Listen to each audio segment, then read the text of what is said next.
বন্ধুরা কেমন আছো? আশা করি ভালোই আছো, আমিও ভালো আছি। আবার আজকে একটা নতুন রেসিপি নিয়ে চলে আসলাম তোমাদের কাছে শেয়ার করতে। আজকে করবো হচ্ছে পটল পোস্ত, পটল সর্ষে পোস্ত। তো তার জন্য কি কি নিয়েছি দেখো। দেখো পটলগুলোকে কেটে নিয়েছি এরকমভাবে, আর এই যে মাঝখান থেকে ফালি ফালি করে নিয়েছি, এরকম চিড়ে দিয়েছি। আর এদিকে নিয়ে নিয়েছি মানে পোস্ত, সর্ষে, কাঁচা লঙ্কা। তো সর্ষে, পোস্ত আর কাঁচা লঙ্কাটা আমি মিক্সিতে পেস্ট করব। পুরো ভিডিওটা দেখতে থাকো, কেউ স্কিপ করো না। তো আমি এখন মিক্সিতে নিয়ে নিয়েছি সব মশলাগুলো। তো এবার মিক্সিতে পেস্ট করে নিয়ে তারপর আসছি। তো এই যে আমার মশলাটা করা হয়ে গেছে, এদিকে আমি কড়াইটাও বসিয়ে দিয়েছি। কড়াইটা গরম হলে তেল দেবো।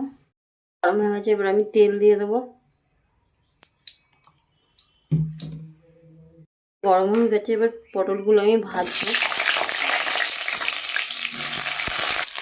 পটলগুলোকে আমি ভালো করে ভেজে নেবো। পটলগুলো এক সাইড ভাজা হয়ে গেছে, এবার আর এক সাইড ভালো করে ভেজে নেবো, যাতে সব সাইডগুলো ভালো করে ভাজা হয়ে যায়। তো পটলটা পুরো ভাজা হয়ে গেছে, এবার আমি নুন দিয়ে দিচ্ছি। এবার দিয়ে দিচ্ছি হলুদ। এবার আমি মশলাটা দিয়ে দিচ্ছি। মশলাটা দিয়ে এবার ভালো করে এটাকে কষাবো।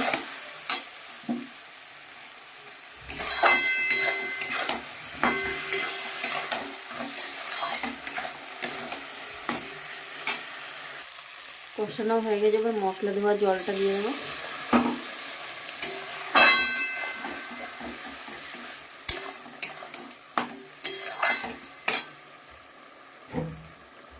তো দেখো এটার মধ্যে বেশি জল দেবো না, কারণ একটু গামাখা গামাখা হবে। দেখো আর একটু টানিয়ে নেবো।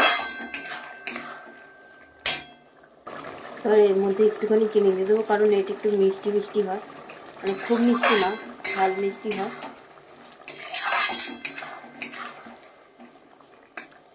এটা একটু টেনে উঠলে নামিয়ে দেবো। এটা হয়ে গেছে, এবার নামিয়ে দেবো।